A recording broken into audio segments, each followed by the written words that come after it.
नमस्कार दोस्तों।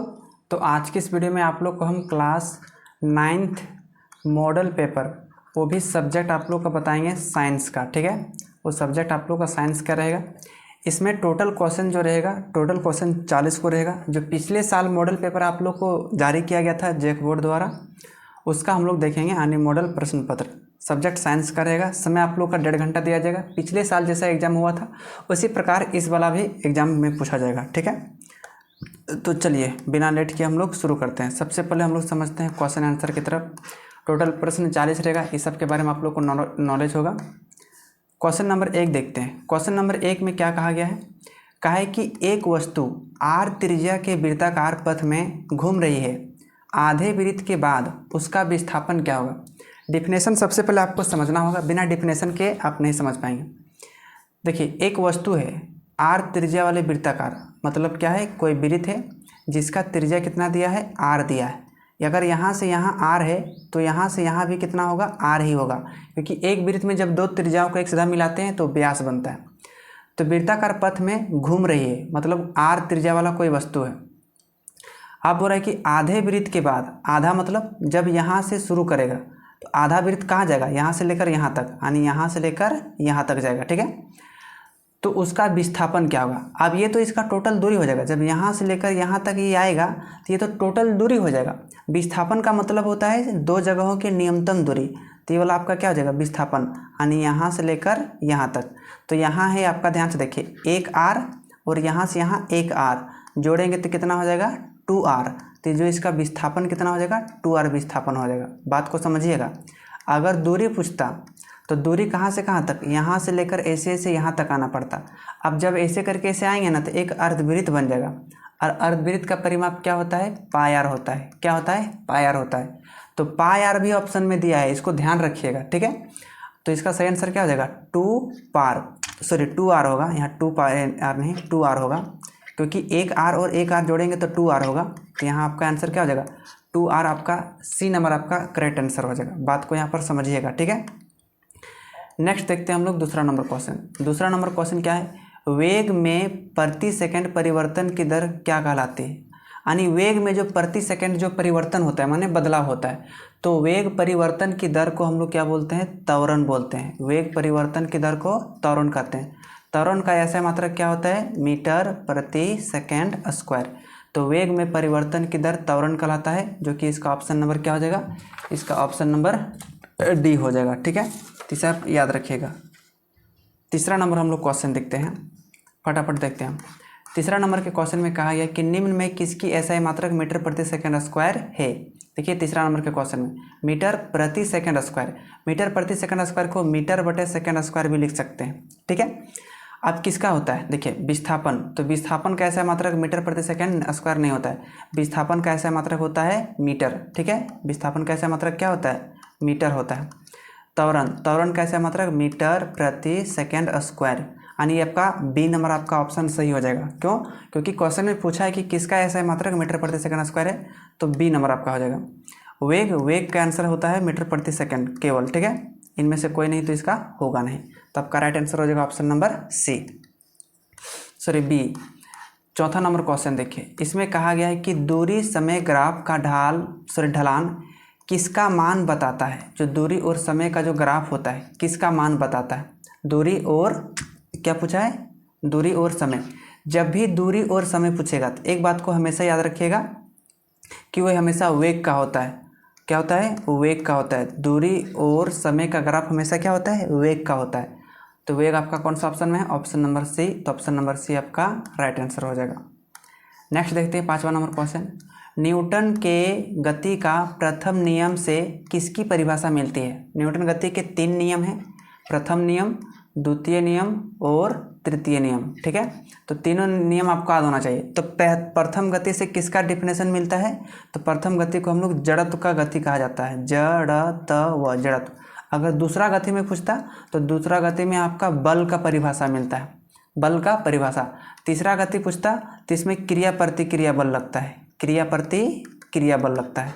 ठीक है, प्रतिक्रिया। तो इसे आप याद रखिएगा। प्रथम नियम से किसका? जड़त्व का नियम। तो जड़त्व का नियम ऑप्शन नंबर किस में है? ऑप्शन नंबर 1 में है। तो 1 नंबर आपका सही आंसर हो जाएगा। नेक्स्ट हम लोग देखते हैं, एक कौन सा क्वेश्चन हो गया, पांचवा। छठा देखते हैं। छठा में कहा है कि किसी पिंड का जड़त्व किस पर निर्भर करता है। किसी भी पिंड का जड़त्व।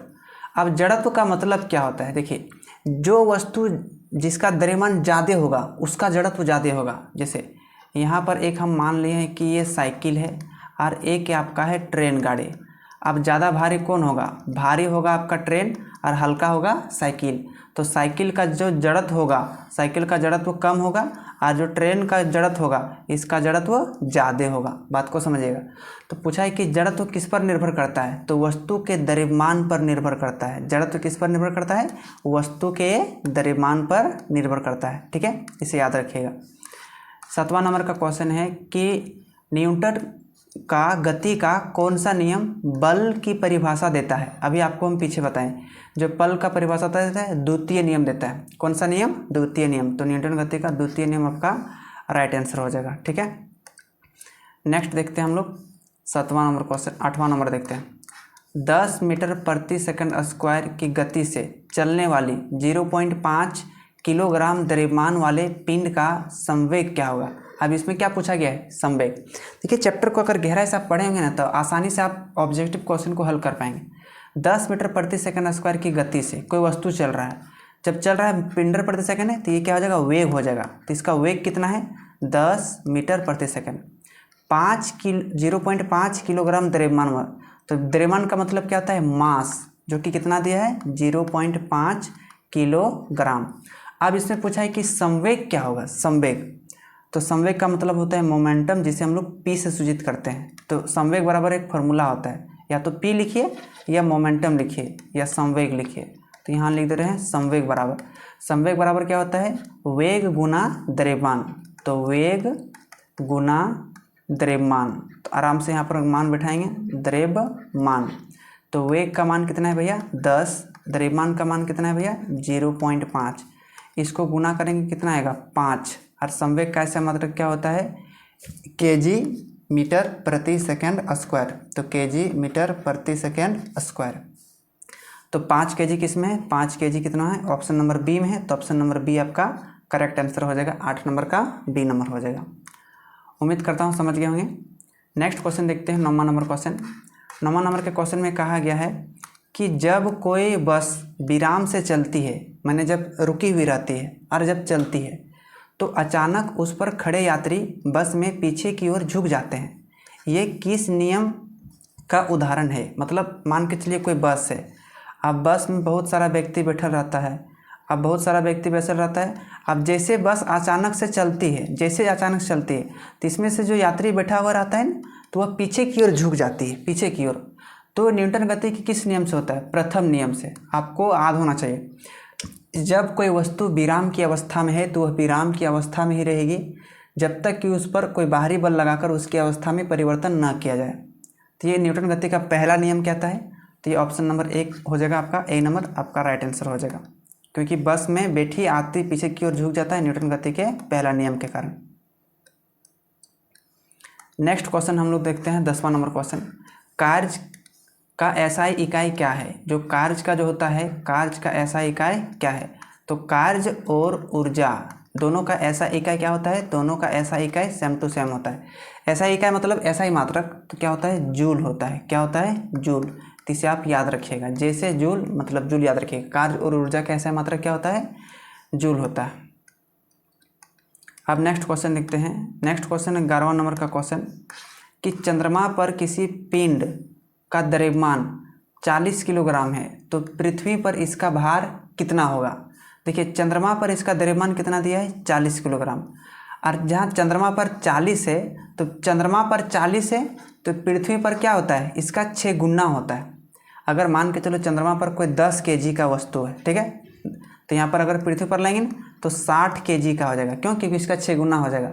लेकिन पृथ्वी में अगर मान लेते हैं 30 केजी का वस्तु है, तो इसका चंद्रमा पर कितना हो जाएगा, 30 का 6 से भाग दे देंगे तो 5 केजी का हो जाएगा।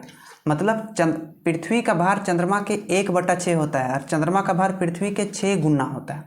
ठीक है, पृथ्वी का भार चंद्रमा के 6 गुना होता है, इसको थोड़ा गड़बड़ाइएगा मत।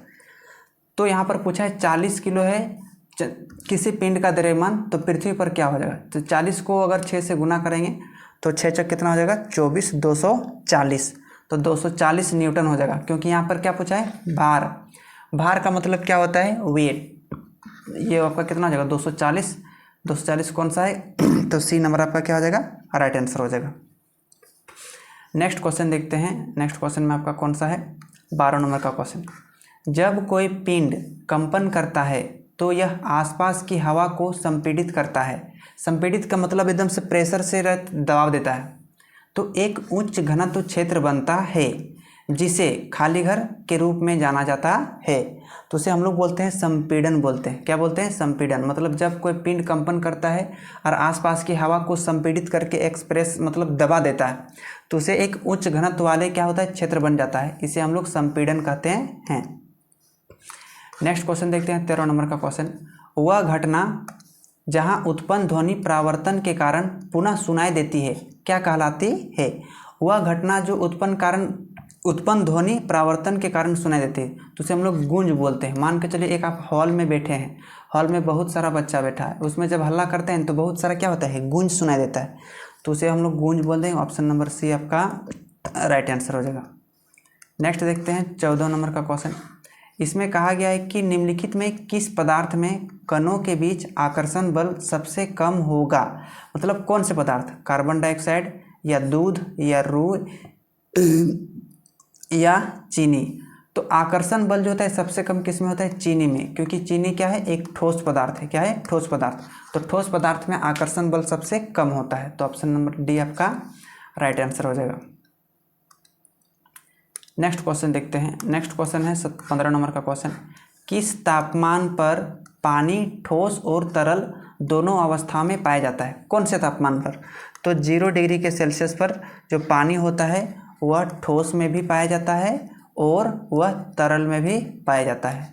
ऑप्शन नंबर क्या हो जाएगा ए नंबर आपका 15 का राइट आंसर हो जाएगा। नेक्स्ट क्वेश्चन देखते हैं 16 नंबर क्वेश्चन। 100 ग्राम जल में 20 ग्राम चीनी मिलाया गया, उस विलेय की सांद्रता प्रतिशत क्या होगा। आप देखिए सांद्रता प्रतिशत का एक फार्मूला होता है, इसे आप लोग याद रखिएगा। ठीक है, सांद्रता प्रतिशत बराबर, हम प्रतिशत को शॉर्टकट में लिख देते हैं। देखिए जितना ग्राम जल दिया है और जितना ग्राम चीनी दिया है दोनों को जोड़ देंगे, दोनों को जोड़ने पर कितना आएगा 120 ग्राम आएगा। कितना आएगा 120, उसको बटा के नीचे रखेंगे। अब 20 ग्राम चीनी मिल गया तो उस विलयन की सांद्रता प्रतिशत, तो 20 को कहाँ रखेंगे ऊपर रखेंगे। ठीक है, और ये गुना कितना करेंगे 100, क्योंकि 100 ग्राम चीनी था। 0 0 कटेगा, 2 से काटेंगे 6 बार में, 2 से काटेंगे 2 3 6 और 50 बार में काटेंगे तो 50 बटे कितना निकला 3।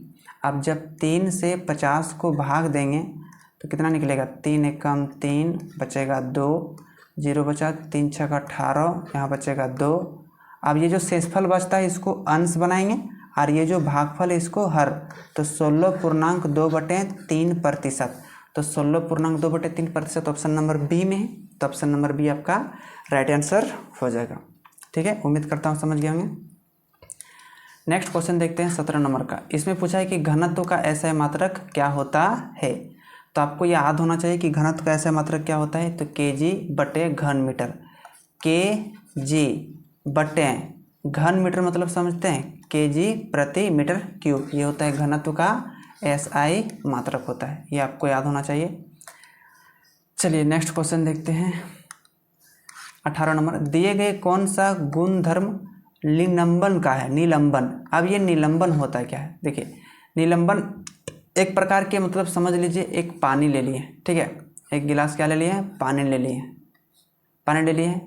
जब इसमें हम लोग पानी डालते हैं, क्या करते हैं पानी डालते हैं तो इसमें कुछ ना गंदा हो उसमें जमा हो जाता है, वही जमा के धूल कण को हम लोग बोलते हैं निलंबन। तो क्या है, तो दिए गए गुणधर्म में निलंबन कौन सा है। तो समांगी मिश्रण है या फिर टिंडल प्रभाव है, नहीं दर्शाता है, या एक विषमांगी मिश्रण है, या ये छानने की विधि से पृथक नहीं किए जा सकते। तो इसका राइट आंसर क्या हो जाएगा। तो इसका राइट आंसर हो जाएगा ऑप्शन नंबर सी, यानी यह एक विषमांगी मिश्रण है, क्योंकि जब भी इसमें हम कोई पानी डालते हैं तो जो गंदगी बैठता है उसका धूलकण वही वाला आप क्या हो जाएगा निलंबन हो जाएगा। ऑप्शन नंबर कौन सा हो जाएगा, ऑप्शन नंबर आपका हो जाएगा सी, इसे आप याद रखिएगा। नेक्स्ट क्वेश्चन हम लोग देखते हैं 19 नंबर के क्वेश्चन में। इसमें कहा गया है कि कपूर और नमक के मिश्रण को किस विधि द्वारा अलग करेंगे। तो कपूर और नमक की मिश्रण को हम लोग ऊर्ध्वपातन विधि द्वारा अलग करेंगे। ये विधि आप पढ़ लीजिएगा, चैप्टर नंबर 1 में आपको मिल जाएगा, 1 या 2 में साइंस के। 20 नंबर के क्वेश्चन है कि द्रव्यमान संख्या बराबर होता है। तो द्रव्यमान संख्या बराबर क्या होता है? देखिए, परमाणु संख्या माने Z और इलेक्ट्रॉनों की संख्या और प्रोटॉनों की संख्या, ये तीनों बराबर होता है।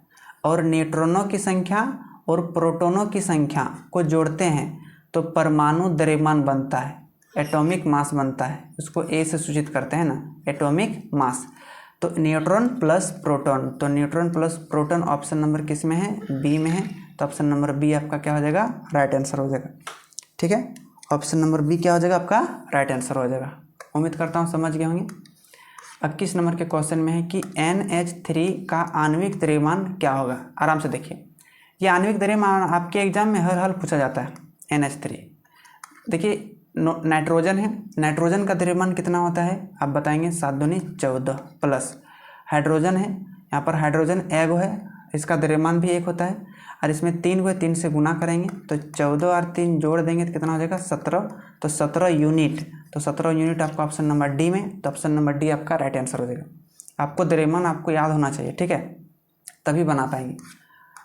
22 नंबर के क्वेश्चन में देखिए, इसमें क्या है कि स्थिर अनुपात का नियम या निश्चित अनुपात का नियम क्या है? क्वेश्चन नंबर 22 में स्थिर अनुपात और क्या पूछा है कि निश्चित अनुपात का नियम क्या है। तो ये नियम याद रखना कि रासायनिक पदार्थ में तत्व हमेशा द्रव्यमान के अनुसार निश्चित अनुपात में मौजूद होते हैं। मतलब कोई भी रासायनिक पदार्थ हो जाए, उसमें तत्व जो हमेशा होता है उसके द्रव्यमान के अनुसार निश्चित अनुपात में मौजूद होता है। हमेशा स्थिर अनुपात और नियम और निश्चित अनुपात का नियम है, बोला कहलाता है। नेक्स्ट क्वेश्चन देखते हैं, ये सब काम क्यों नहीं कर रहा है। देखिए 23 नंबर के क्वेश्चन में कहा गया है कि निम्नलिखित में से कौन 36 ग्राम जल का सही प्रतिनिधित्व करता है? 36 ग्राम जल का सही प्रतिनिधित्व कौन करता है? आपको याद होना चाहिए। ये कितना पूछा है? जल का। जल मतलब होता है H2O। सही प्रतिनिधित्व कौन करता है? तो देखिए 36 ग्राम है, तो टोटल कितना दिया है? 36 ग्राम जल दे दिया। अब जल का अगर आणविक द्रव्यमान निकालेंगे तो कितना हो जाएगा? 1 इसका द्रव्यमान होता है, 2 को है तो 2 से गुना करेंगे, प्लस ऑक्सीजन 8 दूनी कितना होता है? 16, 2 एकम 2 और प्लस 16, 16 और 2 18, पटे रखेंगे 18 और इसको काटेंगे कितना निकलेगा? 18 दूनी 36। तो 2 ग्राम निकलेगा, नहीं 2 मोल निकलेगा। कितना निकलेगा? 2 मोल। तो सही प्रतिनिधित्व कौन करेगा? ऑप्शन नंबर 1 यानी इसका 2 मोल करेगा। जिसका पूछेगा, अगर जल का पूछेगा तो इस तरह से निकाल लीजिएगा, ठीक है। नमक का पूछेगा तो नमक वाला निकाल लीजिएगा।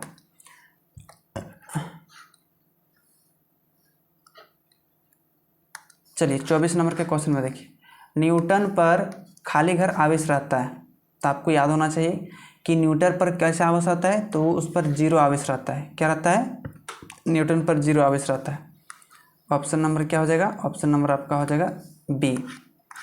नेक्स्ट है 25 नंबर के क्वेश्चन में कि अल्फा कण क्या है, यानी अल्फा कण इसमें क्या है? ये क्वेश्चन नंबर कितना है? 25 है। तो अल्फा कण ऋण आवेशित है या ऋण आवेशित हीलियम परमाणु है या धन आवेशित प्रोटॉन है या धन आवेशित हीलियम परमाणु? तो अल्फा कण जो होता है धन आवेशित हीलियम परमाणु होता है, जो कि ऑप्शन नंबर आपका डी आपका सही आंसर हो जाएगा। 26 नंबर पूछा है कि किसी तत्व के समस्थानिकों के द्रव्यमान में अंतर खाली घर की भिन्न संख्या के कारण होता है। मतलब कोई भी तत्व होता है उसके समस्थानिक का जो द्रव्यमान में जो अंतर होता है किस संख्या के, भिन्न संख्या के कारण होता है? तो ऑप्शन दिया है न्यूट्रॉन के या प्रोटॉन के या इलेक्ट्रॉन के या न्यूक्लियन के। तो 26 का जो राइट आंसर हो जाएगा आपको ऑप्शन नंबर 1 यानी न्यूट्रॉन के होता है। चलिए नेक्स्ट क्वेश्चन देखते हैं 27 नंबर क्वेश्चन। कोशिका भित्ति बनी होती है, तो कोशिका भित्ति किससे बनती है? प्रोटीन से या कार्बोहाइड्रेट से, सेलुलोज से, लिपिड से? तो कोशिका भित्ति सेलुलोज से बनी होती है। ऑप्शन नंबर सी क्या हो जाएगा? ऑप्शन राइट, क्योंकि ये पेड़ पौधे में पाई जाने वाली कोशिका होती है। नेक्स्ट देखते हैं 28 नंबर का क्वेश्चन। 28 नंबर में क्या कहा गया है कि निम्नलिखित में किस कोशिकांग को अपना डीएनए तथा राइबोसोम होता है? कोशिकांग माने कोशिका का अंग, तो किसमें उसका अपना डीएनए और अपना राइबोसोम होता है? इसका चौथा ऑप्शन को ध्यान से देखिए। पहला तो गोल्जी उपकरण दिया है, दूसरा प्लास्टिड दिया है। अरे यार कोई तो उपाय हो जा। देखिए गोल्जी उपकरण, प्लास्टिड और तीसरा दिया लाइसोसोम और अंतःपरत जालिका। यहाँ दिया है 2 ऑप्शन, यहाँ दिया है 2। तो गोल्जी उपकरण है या प्लास्टिड है या लाइसोसोम है या अंतःपरत जालिका है। तो इसका राइट आंसर हो जाएगा प्लास्टिड, क्योंकि प्लास्टिक का अपना डीएनए और अपना राइबोसोम होता है। ठीक है, इसे याद रखिएगा। ऑप्शन नंबर बी आपका राइट आंसर हो जाएगा। नेक्स्ट क्वेश्चन देखते हैं, हो जाएगा 29 नंबर का। इसमें कहा है कि किसी कोशिका में 16 क्रोमोसोम है। क्रोमोसोम मतलब गुणसूत्र होता है, क्रोमोसोम मतलब गुणसूत्र होता है। इसमें अर्धसूत्री विभाजन के फलस्वरूप बने संतति कोशिका में कितने क्रोमोसोम? देखिए, अर्धसूत्री विभाजन हमेशा होता है तो उसका आधा हो जाता है कोशिका। इसमें 16 था तो उसका हो जाएगा अर्धसूत्री विभाजन में 8, तो 8 ऑप्शन नंबर 1। हम लोग वाला में होता है समसूत्री। हम लोग वाला में क्या होता है? समसूत्री। हम लोग में 23 जोड़ा गुणसूत्र पाया जाता है, तो हम लोग के गिद्धरवा में कितना जोड़ा? 23 जोड़ा। उसका गिद्धरवा में 23 जोड़ा, इसका गिद्धरवा में 23 जोड़ा, तो हम लोग में समसूत्री विभाजन होता है। नेक्स्ट क्वेश्चन देखते हैं, 30वां नंबर का क्वेश्चन। दिया गया चित्र किस उत्तक का है? ये तो आप जो चित्र दिया गया है आपको पहचानना पड़ेगा कि कौन सा उत्तक है। पैरेन्काइमा, कोलेन्काइमा, स्क्लेरेन्काइमा और फ्लोएम। तो इसका राइट आंसर क्या हो जाएगा? इसका राइट आंसर ऑप्शन नंबर 1 यानी ये पैरेन्काइमा का चित्र है। ध्यान से देखेंगे ना, ये पेड़ पौधों वाली कोशिकाएं वाला है, तो उसका आपका फिगर में दिया गया है चैप्टर वाला। नेक्स्ट देखिए 31 नंबर। बादाम पर छिलका किस उत्तक का बना होता है? जो बादाम वाला जो छिलका होता है किस उत्तक का बना होता है? पैरेन्काइमा, कोलेन्काइमा, स्क्लेरेन्काइमा या क्या लिखल है? फ्लोएम लिखल है। तो इसका राइट आंसर हो जाएगा आपका सी नंबर यानी स्क्लेरेन्काइमा का होता है, क्योंकि जो बादाम वाला होता है वो स्क्लेरेन्काइमा का छिलका होता है, उसमें उसके ऊपर पाया जाता है। नेक्स्ट है 32 नंबर के क्वेश्चन में कि मांसपेशियों को अस्थि से जोड़ने वाले संयोजी उत्तक को क्या कहते हैं? मांसपेशी जो हम लोग का शरीर वाला है और जो अस्थि माने हड्डी को जोड़ने का काम कौन करता है? तो वो कंडरा करता है। कौन करता है? कंडरा करता है। ऑप्शन नंबर बी आपका राइट आंसर हो जाएगा। नेक्स्ट है 33 नंबर का क्वेश्चन में कि जीवों के वर्गीकरण के लिए सर्वाधिक मूलभूत लक्षण क्या हो सकता है? ये चैप्टर नंबर 5 से पूछा गया है, और ये चैप्टर नंबर 5 आप लोग का 6 शायद हटा दिया गया 9th में। ऐसा क्वेश्चन 5 वाला शायद नहीं रहेगा।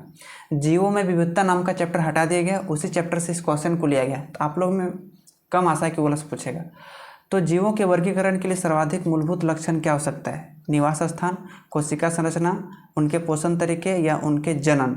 तो इसका 33 का राइट आंसर हो जाएगा आपका बी यानी उनकी कोशिका संरचना। अगर किसी जीव में कोशिका बनेगा तो किसी भी जीव का सर्वाधिक मूल लक्षण हो सकता है, नहीं तो नहीं होगा। 34 नंबर देखिए, 34 नंबर कहा गया है कि नील हरित शैवाल किस वर्ग में आते हैं? आप देखिए वही चैप्टर नंबर 5 से पूछा गया, तो नील हरित जो शैवाल होता है किसके अंतर्गत आते हैं? ये तो आपको याद होना चाहिए। दिया है मोनेरा, प्रोटिस्टा, फंजाई, प्लांटे। तो नील हरित जो शैवाल होता है मोनेरा के अंतर्गत आते हैं नील हरित शैवाल। चलिए नेक्स्ट क्वेश्चन देखते हैं, और कुछ क्वेश्चन बचा है। 35 नंबर। जंतु जगत का सबसे बड़ा संघ क्या है? तो ये आर्थ्रोपोडा कहा जाता है। ये तो आपको याद रखना पड़ेगा, जंतु जगत का सबसे बड़ा संघ आर्थ्रोपोडा है। 36 नंबर का क्वेश्चन। दिए गए कौन से रोग वायरस से फैलता है? तो भाई आपका कोरोना हो जाएगा। क्या हो जाएगा? कोरोना, क्योंकि इसका नाम ही है कोरोना वायरस। 37 नंबर। संक्रामक रोग का उदाहरण है। संक्रामक रोग ऐसा रोग जो एक व्यक्ति से दूसरे व्यक्ति में फैलता हो, उसे बोलते हैं संक्रामक रोग। तो देखिए ऑप्शन दिया है, पोलियो दिया है, कैंसर दिया है, क्षय रोग या मधुमेह। कैंसर एक व्यक्ति से दूसरा व्यक्ति नहीं फैलता है, पोलियो भी नहीं फैलता है, मधुमेह भी नहीं फैलता है, तो क्षय रोग आपका राइट आंसर हो जाएगा। ठीक है, क्षय रोग मतलब इसको बोलते हैं तपेदिक, यानी टीबी बीमारी का दूसरा नाम क्या है? तपेदिक। TB, tuberculosis. टीबी भी नहीं, बी होता है, माफ़ कीजिएगा।